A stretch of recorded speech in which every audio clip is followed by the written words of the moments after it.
इस स्टडी का पहला चैप्टर का रिवीजन करते हैं। तो सबसे पहला बोलता है मैनेजमेंट। तो मैनेजमेंट है क्या? तो management is the process of planning, organising, staffing, directing, controlling the resources of an organisation to achieve goal effectively and efficiency. मतलब मैनेजमेंट क्या? तो मैनेजमेंट ये बोलता है ना कि मैनेजमेंट एक प्रोसेस है जिसमें हम प्लान करते हैं, ऑर्गेनाइज करते हैं, स्टाफिंग करते हैं, डायरेक्टिंग करते हैं, कंट्रोलिंग करते हैं रिसोर्स का, सो दैट हमारा जो गोल है ना इफेक्टिवली और एफिशिएंटली हम अचीव कर पाए। मतलब एक एग्जाम्पल के थ्रू समझते हैं। जैसे मान लीजिए हमको बनाना है पेन। अब हमको पेन बनाना है तो अब हम समझेंगे पेन कैसे बनाएंगे, कितना यूनिट्स बेचेंगे, क्या क्या ज़रूरत होगा, तो वो हम कर लिए प्लानिंग। अब अगर हमको पेन बनाना है तो हम इसे प्लान कर लिए कि हमको इतना यूनिट्स बेचना है, ऐसे ऐसे बनेगा, तो ये हमारा प्लानिंग हो गया। ऑर्गेनाइजिंग में क्या होता है? ऑर्गेनाइजिंग में मतलब हमको पेन बनाने के लिए भाई इंक का ज़रूरत होगा, हमको प्लास्टिक का ज़रूरत होगा, तो हम ये सब चीज़ को ला के रखेंगे, ऑर्गेनाइज करेंगे। कितना यूनिट्स ज़रूरत होगा, हमको 10,000 पेन बेचना है, उसके लिए हमको इंक प्लास्टिक कितना ज़रूरत होगा, तो ऑर्गेनाइज करेंगे वो। फिर स्टाफिंग। स्टाफिंग मतलब क्या है कि सिर्फ इंक और प्लास्टिक ये सब ला के रख देंगे तो हो जाएगा? नहीं, तो हमको तो भाई लोग को भी लाना होगा ना जो ये पेन बनाएगा, तो हम स्किल्ड लेबर को लाएंगे जो पेन बनाना जानता हो। तो हम स्टाफिंग मतलब हम उन लोग को हायर करेंगे अपने ऑर्गेनाइजेशन में, तो स्टाफिंग हो गया। फिर डायरेक्टिंग।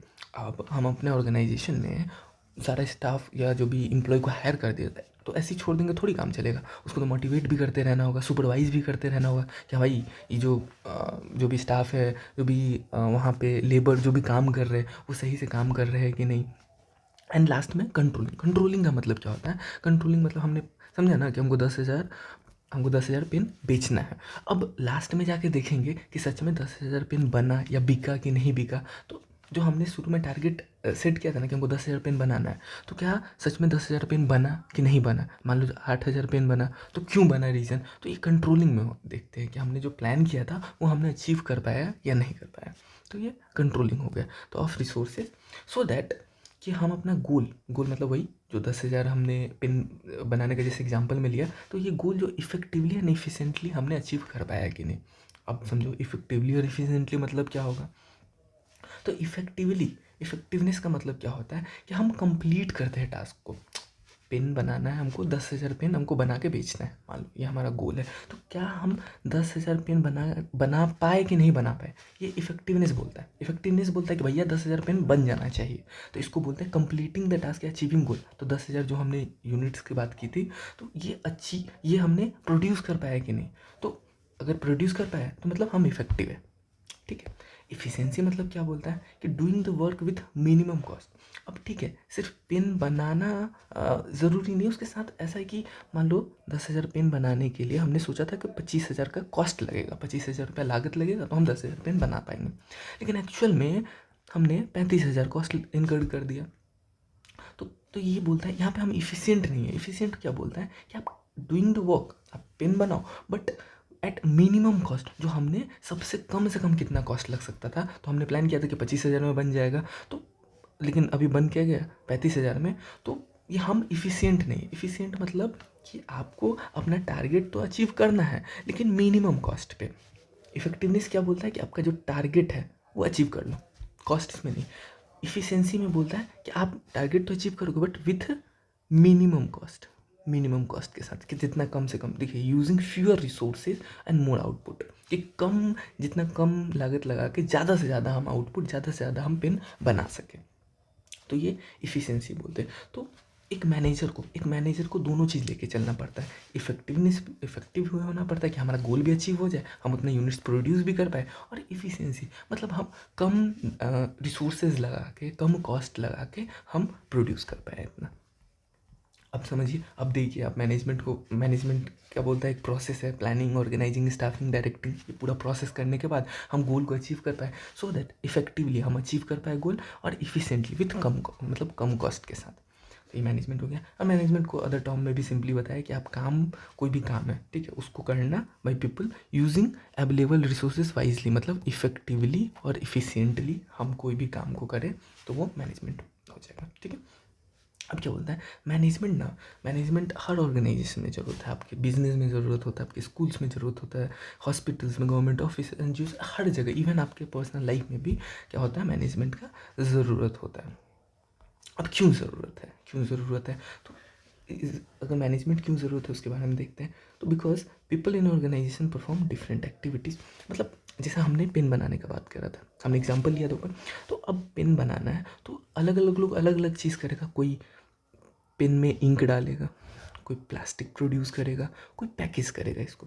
तो मैनेजमेंट क्या बोलता है इधर कि हर लोग लोग अलग अलग काम कर रहे हैं, तो इन लोग को एक सिस्टमेटिक वे में काम, नहीं तो कन्फ्यूज़न हो जाएगा ना। कौन, मान लो इधर का कोई जो जिनको इंक भरना था वो मान लो पैकेजिंग डिपार्टमेंट में जा रहे हैं या कुछ भी इस तरीके से। तो आपको सिस्टमेटिक काम चलते रहना चाहिए। या कम रिसोर्सेज हमारे पास लिमिटेड है कि लोग हमारे पास क्या है, कम है, या हमारे पास पैसा कम है, तो उसको अच्छे तरीके से इफ़िशिएंटली यूटिलाइज़ कर सके, इसलिए हमको मैनेजमेंट की ज़रूरत होता है।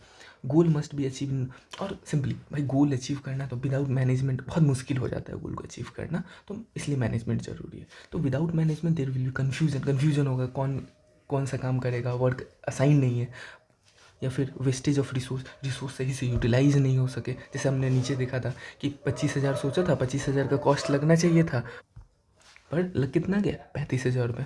तो इस तरीके से वेस्टेज नहीं होना चाहिए और आप अपने गोल को अचीव कर दो। तो पूरे मैनेजमेंट में समझो, मैनेजमेंट में एक ही चीज़ बोलता है कि भाई आप अपना गोल जो है, जो भी अपना टारगेट है, उसको अचीव कर लो इफेक्टिवली और इफिशिएंटली। ये पूरा मैनेजमेंट कहता है। ठीक है, नेक्स्ट टॉपिक समझते हैं, कैरेक्टरिस्टिक्स ऑफ मैनेजमेंट। अब भाई मैनेजमेंट का कैरेक्टरिस्टिक्स क्या है?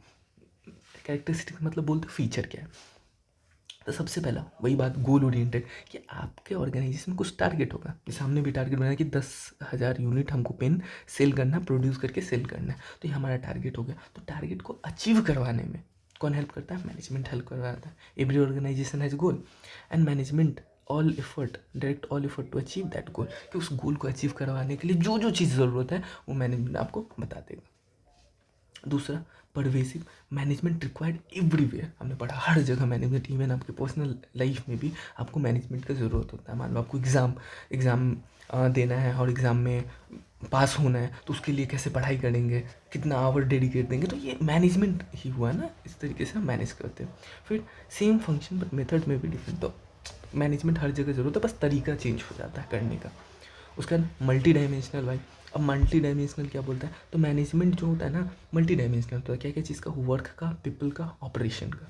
वर्क मतलब जो हमने काम, जो हम प्लान करते हैं, डिसाइड करते हैं टास्क करने का, या प्लान या बजट बनाते हैं। जैसे हमारे केस में क्या, 10,000 हमको पेन बनाना है, 10,000 हमको पेन बनाना है, तो इसके लिए हमको इंक भी चाहिए होगा, हमको प्लास्टिक भी चाहिए होगा, कैसे कैसे बनेगा, कैसे बेचेंगे, तो ये वर्क का मैनेजमेंट हो गया। दूसरा पीपल का।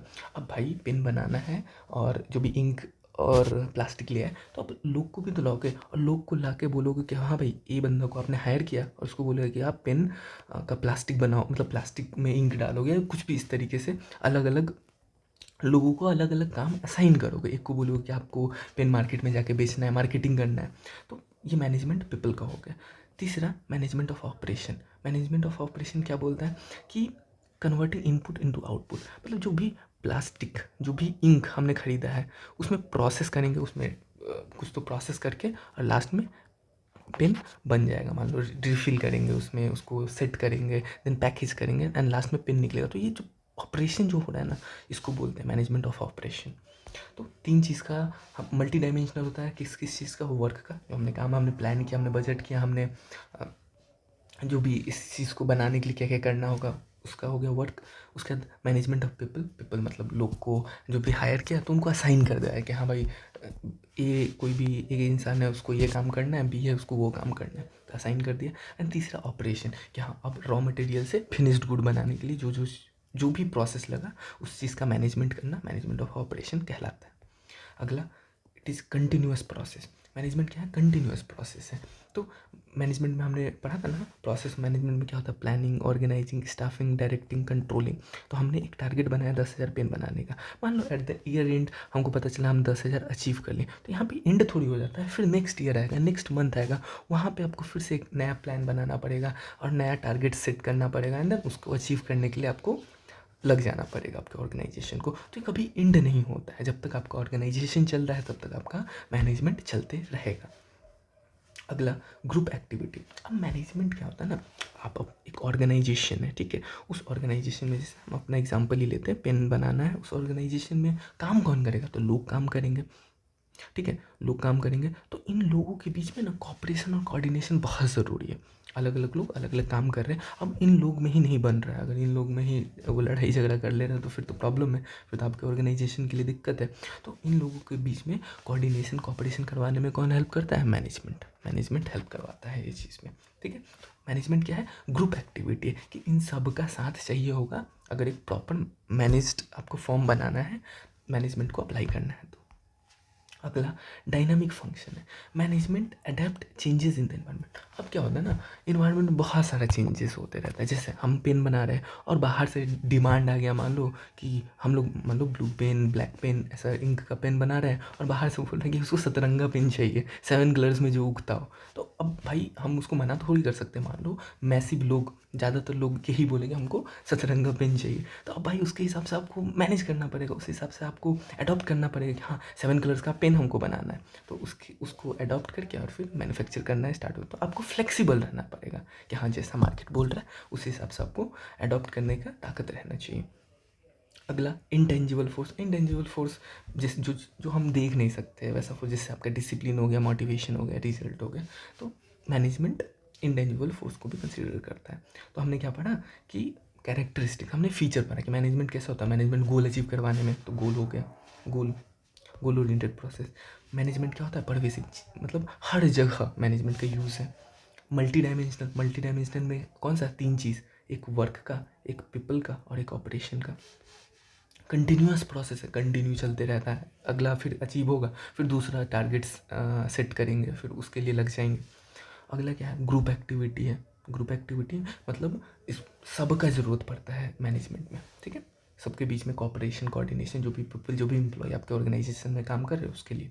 फिर क्या है? डायनामिक है। डायनामिक मतलब चेंजेस, वही सतरंगा कलर आपको बोल रहे कि उसका पेन चाहिए, तो आपको फिर अचीव उस तरीके से अडॉप्ट करना पड़ेगा और प्रोड्यूस करना पड़ेगा, ठीक है। तो ये तरीका आप हमारा क्या हो गया? फीचर हमारा कैरेक्टरिस्टिक्स हो गया। अब समझते हैं ऑब्जेक्टिव। अब भाई मैनेजमेंट का ऑब्जेक्टिव, मैनेजमेंट का उद्देश्य ही क्या है? तो 3 उद्देश्य है, एक ऑर्गेनाइजेशनल, एक सोशल और एक पर्सनल। अब समझते हैं सबसे पहला ऑर्गेनाइजेशनल। ऑर्गेनाइजेशनल क्या है? तो ऑर्गेनाइजेशन के लिए, समझ लो बिजनेस के लिए, बिजनेस के लिए क्या है? तो सबसे पहला सर्वाइवल, कि मतलब इतना कमा लेना, जितना लागत लगा है ना उतना तो अचीव हो जाए, तो इसको बोलते हैं सर्वाइवल। तो जैसे मान लो एक हम ही वही एग्जांपल लेते हैं पेन का, कि हमको 10,000 यूनिट बनाना है और वो पेन बनाने का मैन्युफैक्चरिंग स्टार्ट करना है, ठीक है। तो सबसे पहला हम समझ रहे हैं, अगर हमको 10,000 पेन बनाना है तो हमको इसमें 50,000 का खर्चा आता है, हमको 50,000 लागत लगता है इस पेन को बनाने में। तो पहले हम क्या सोचेंगे? मार्केट में जाएंगे तो मार्केट में जैसे ही स्टार्ट किया तो हम सोचेंगे भैया हमको 50,000 कम से कम रिसीव हो जाए, 50,000 हमको पेन बेच के हमको मिल जाए, हमको प्रॉफिट भी नहीं चाहिए, कम से कम वहाँ पे टिक जाए मार्केट में। तो ये क्या होता है? सर्वाइवल होता है। उसके बाद कुछ समय बाद हम सोचेंगे ठीक है अब तो टिक तो गया मार्केट में, अब हमको प्रॉफिट भी चाहिए। अब हम सोचेंगे कि भाई 50,000 बनाने में तो हम 55,000 का कम से कम बेच दें कि 5,000 का हमको प्रॉफिट हो जाए। तो बाद में हम प्रॉफिट के बारे में सोचने लगते हैं कि हाँ ठीक है, मार्केट में टिकने के बाद प्रॉफिट के बारे में। तो ये कहता है reward and risk incentive for growth. तो कुछ समय बाद हमको प्रॉफिट होना स्टार्ट होता है। Third, growth. अब क्या, बहुत अच्छे से मार्केट में टिक गया, बहुत अच्छे से चल रहा है, तो अब ग्रोथ के लिए सोचते हैं, ग्रोथ का ऑब्जेक्टिव लेते हैं। ग्रोथ में क्या सोचेंगे? मान लो हम 10,000 पेन बेच रहे थे, अब हम सोचेंगे कि 20,000 पेन बेचें, या फिर हम ये सोचेंगे कि पेन बेच रहे हो हम पेंसिल भी बेचना स्टार्ट कर दें, हम कॉपी भी बेचना स्टार्ट कर दें मैन्युफैक्चर करके। तो ये ग्रोथ में आ जाता है। तो ऑर्गेनाइजेशन लेवल पे 3 ऑब्जेक्टिव होता है। सर्वाइवल, सर्वाइवल मतलब जितना कॉस्ट लगा कम से कम वो रिसीव हो जाए, नो प्रॉफिट नो लॉस पे, टिक जाए मार्केट में। प्रॉफिट मतलब हमको प्रॉफिट अब सर्वाइवल के बाद हमको प्रॉफिट होना स्टार्ट हो जाए। एंड उसके बाद ग्रोथ। ग्रोथ मतलब कि आप अब एक्सपैंड कर रहे हो अपने बिजनेस ऑपरेशन को, ज़्यादा टारगेट, पहले 10,000 था 20,000 कर रहे हो और अलग अलग डोमेन में जा रहे हो, ठीक।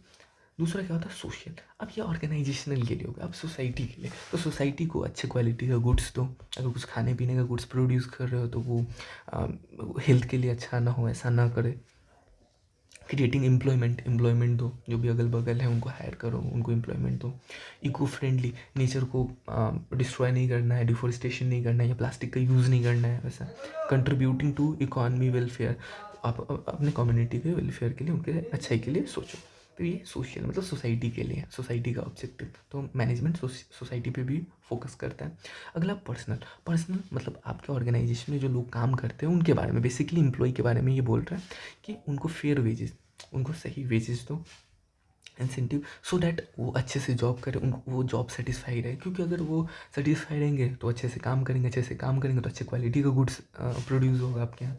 फिर करियर ग्रोथ एंड डेवलपमेंट, तो ऐसा नहीं है कि आप उनसे बहुत ज़्यादा काम करवा रहे हो, ओवर बर्डन कर रहे हो, तो कहीं ना कहीं आपको ऑर्गेनाइजेशन के साथ साथ प्रॉफिट, ये सब के साथ साथ आपको सोसाइटी के लिए भी और अपने एम्प्लॉय के लिए भी सोचना है। तो सोसाइटी के लिए सोशल ऑब्जेक्टिव, एम्प्लॉय के लिए पर्सनल ऑब्जेक्टिव भी देखना पड़ेगा। तो ये बोलता है मैनेजमेंट बैलेंसेस करता है ऑर्गेनाइजेशन गोल, ऑर्गेनाइजेशन का जो भी प्रॉफिट ये सब है, प्लस एम्प्लॉय, एम्प्लॉय मतलब वही पर्सनल ऑब्जेक्टिव, इन दोनों के बीच में बैलेंस रखता है कि ऑर्गेनाइजेशन का गोल भी अचीव हो जाए, मतलब मेरा 10,000 पेन भी अचीव हो जाए प्रोड्यूस करके, प्लस एम्प्लॉय भी सेटिस्फाइड है, उनको सही वेजेस मिले, उनको सही सैलरी मिले।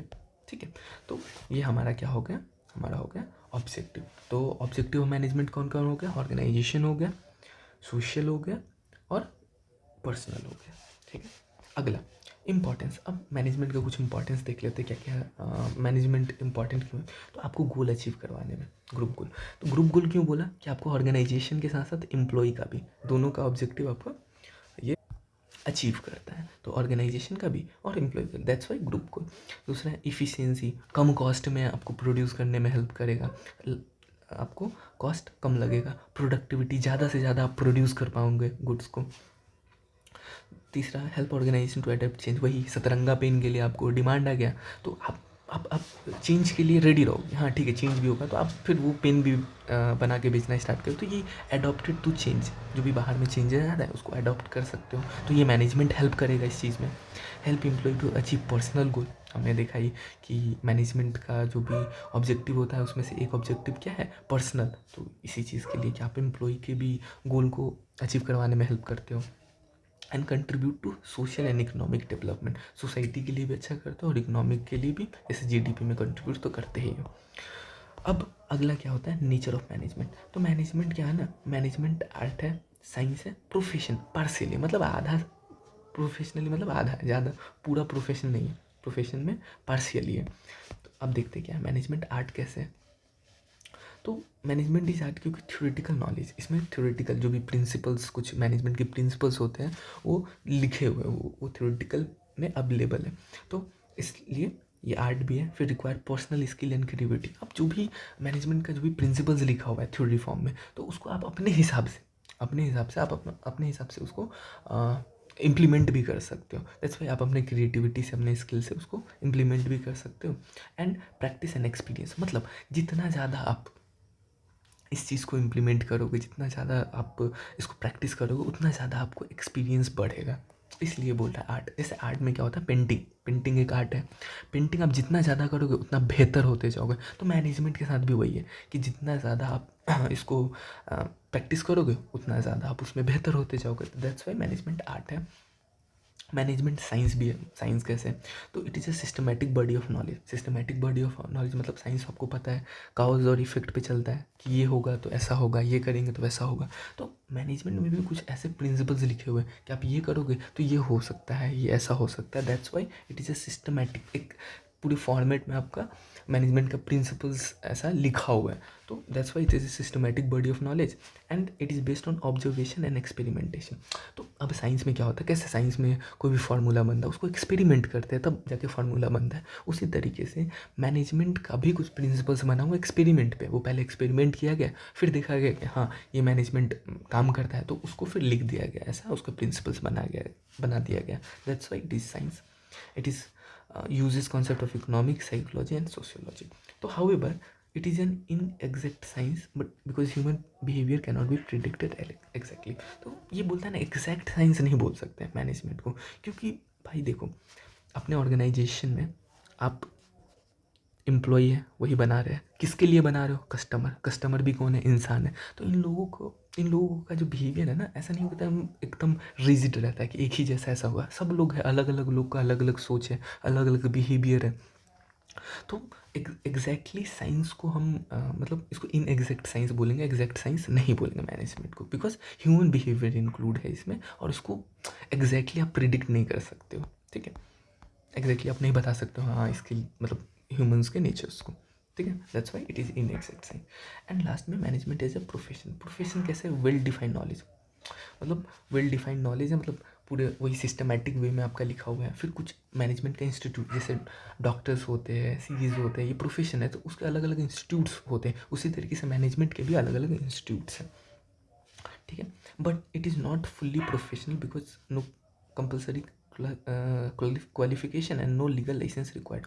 अब क्या होता है, मैनेजमेंट आप भी भाई सीख के अपने दुकान पे इम्प्लीमेंट कर सकते हो, इसके लिए कोई भी आपको लाइसेंस का और क्वालिफिकेशन का ज़रूरत नहीं पड़ता है। तो ही बोल रहे हैं कि प्रोफेशन, फुल्ली प्रोफेशन हम मैनेजमेंट को नहीं बोल सकते। तो हमने देख लिया मैनेजमेंट क्या है, आर्ट है, साइंस है, बट प्रोफेशन में फुल्ली प्रोफेशन नहीं बोलेंगे, प्रोफेशन नहीं, ठीक है। अगला, लेवल्स ऑफ मैनेजमेंट। अब कितने लेवल के मैनेजमेंट, तो मैनेजमेंट 3 लेवल्स में होते हैं। सबसे पहला टॉप लेवल, दूसरा मिडिल लेवल और तीसरा लोअर लेवल। और लोअर लेवल को भी ऑपरेशनल लेवल या सुपरवाइजरी मैनेजमेंट भी बोलते हैं, ठीक है। एमसीक्यू के लिए याद रखिएगा। सबसे पहला top level. Top level management क्या बोलते हैं, तो टॉप लेवल जैसे समझो, टॉप लेवल में क्या होता है, जो ऑब्जेक्टिव और पॉलिसी, जो टारगेट सेट करता है जो भी ऑर्गेनाइजेशन को, वो टॉप लेवल पे होते हैं। जो भी ऑर्गेनाइजेशन का मेजर, सबसे ज़्यादा डिसीजन जो लेते हैं वो टॉप लेवल के होते हैं। And responsible for organisation survival, मतलब ऑर्गेनाइजेशन सक्सेसफुल होगा या फेलियर होगा, मेनली इसके रिस्पॉन्सिबल कौन होते हैं, टॉप लेवल। जैसे रिलायंस इंडस्ट्री है, रिलायंस इंडस्ट्री के टॉप लेवल में कौन आएंगे, मुकेश अंबानी, बिकॉज ये सीईओ, मैनेजिंग डायरेक्टर, चेयरमैन, ये टॉप लेवल पे होते हैं और मेजरली रिस्पॉन्सिबल होते हैं एक ऑर्गेनाइजेशन के सक्सेस के लिए भी और फेलियर के लिए। अगला क्या आता है, मिडिल लेवल आता है। मिडिल लेवल में क्या होता है, जो इम्प्लीमेंट करते हैं, जो भी टॉप लेवल से जो भी सलाह आता है, टॉप लेवल से जो भी डिसीजंस या उनके जो भी ऑब्जेक्टिव्स आते हैं, वो link as an link between top and lower level. तो समझो ये टॉप लेवल है, ये मिडिल लेवल है, ये लोअर लेवल है। तो एक बात ध्यान रखना कि टॉप लेवल ना मेनली डिसीजन मेकिंग पे काम करते हैं कि हाँ ये ऑर्गेनाइजेशन ये करना है, ऐसा करना है, इतना टारगेट्स रहना चाहिए, ये प्रोडक्ट हम बेच सकते हैं, ये प्रोडक्ट हम प्रोड्यूस कर सकते हैं, ये टॉप लेवल करते हैं। लोअर लेवल पे क्या होता है ना, लोअर लेवल पे एक्चुअल काम होता है। लोअर लेवल पे मत समझो फैक्ट्री का मशीन्स है और वहाँ पे लोग काम कर रहे हैं, वहाँ पे जैसे अपने केस में क्या था, हमने पेन बनाने का मैन्युफैक्चरिंग स्टार्ट किया, तो पेन एक्चुअली बना रहे होंगे यहाँ पे लोग, यहाँ पे लेबर जो इनको वेजेस मिलता है वो लोग यहाँ पे बना रहे, तो ये लोअर लेवल पे। तो मिडिल लेवल क्या करता है ना, इनके डिसीजन को एग्जीक्यूट करवाने में हेल्प करता है। मिडिल लेवल क्या करता है, टॉप लेवल के जो भी डिसीजंस हैं उनको एग्जीक्यूट करवाने में हेल्प करता है, और ये एक एज एन लिंक प्रोवाइड करता है between top and lower level organisation. मान लो इसको कुछ ज़रूरत है, कुछ इन्फॉर्मेशन पूछना है, तो ये इस पहले मिडिल लेवल को बताएगा, मिडिल लेवल टॉप लेवल को बताएगा, टॉप लेवल को कोई भी डिसीजन इंप्लीमेंट करना है तो टॉप लेवल मिडिल लेवल को बताएगा, मिडिल लेवल जो लेवल ऑर्गेनाइजेशन जो भी मैनेजमेंट है वो एक्चुअली लोअर लेवल में जाके उसको इम्प्लीमेंट करवाएगा। और ये कोऑर्डिनेट करता है एक्टिविटी। कोऑर्डिनेट कैसे करता है, क्योंकि ये बीच में एज एन लिंक प्रोवाइड करता है इन दोनों के, टॉप लेवल और लोअर लेवल के बीच में, ठीक है। अगला है ऑपरेशनल लेवल। ऑपरेशनल और सुपरवाइजरी मैनेजमेंट क्या होता है कि सुपरवाइजेस वर्कर्स, जो भी वर्कर्स एक्चुअली काम करते हैं वहाँ पे सुपरवाइज करता है उसको। मेंटेन क्वालिटी एंड डिसिप्लिन, भाई एक्चुअली जो क्वालिटी डिपेंड ही इन लोगों पे होता है, क्योंकि यही अल्टीमेट प्रोड्यूस तो यही करते हैं, अल्टीमेटली उसको बना तो यही रहे प्रोडक्ट को। And execute plans on ground level, तो जो भी इनको प्लान्स मिला था ये इन पर इम्प्लीमेंट और उसको रेगुलर सुपरविज़न और देखेंगे कि सही से इम्प्लीमेंट हुआ है कि नहीं, तो वो लोअर लेवल पे होगा, जैसे फोरमैन और सुपरवाइजर्स। अगला, अब क्या होता है, मैनेजमेंट के फंक्शंस के बारे में समझते हैं। तो सबसे पहला हमने पढ़ा, हमने डेफिनेशन में ही देखा था, सबसे पहला प्लानिंग। प्लानिंग मतलब क्या होता है, प्लानिंग मतलब हम अपने एग्जांपल को लेते हैं, पेन जैसे 10,000 हमको प्रोड्यूस करना है, कैसे प्रोड्यूस होगा, कैसे 10,000 हम प्रोड्यूस कर सकते हैं, तो वो सब कुछ प्लानिंग में आता है। तो deciding goals and action in advance कि कैसे कैसे हम उस गोल को अचीव कर सकते हैं, प्रिपेयरिंग फॉर फ्यूचर प्लान, तो प्लानिंग हो गया। उसके बाद क्या होता है, ऑर्गेनाइजिंग। ऑर्गेनाइजिंग में क्या करते हैं, हमको जो भी ज़रूरत होता है, जो भी इक्विपमेंट्स, जो भी रिसोर्सेज की ज़रूरत है, उसको ऑर्गेनाइज, उसको लेके रखते हैं और डिवाइड करते हैं वर्क को। और assigning duties and authority, assigning duties and authority organising में आएगा। तो इसको समझने के लिए अभी समझते हैं स्टाफिंग। स्टाफिंग वाला स्टेप क्या है, स्टाफिंग मतलब रिक्रूटिंग, सेलेक्टिंग एंड ट्रेनिंग। अब आप अपने ऑर्गेनाइजेशन में बता तो दिए कि हमको 10,000 पेन बनाना है, बट उसको बनाने के लिए लोगों की ज़रूरत होगा, तो आप क्या करेंगे, स्टाफिंग में हम क्या करते हैं, रिक्रूट करते हैं, उनको अपॉइंट करते हैं, ठीक है।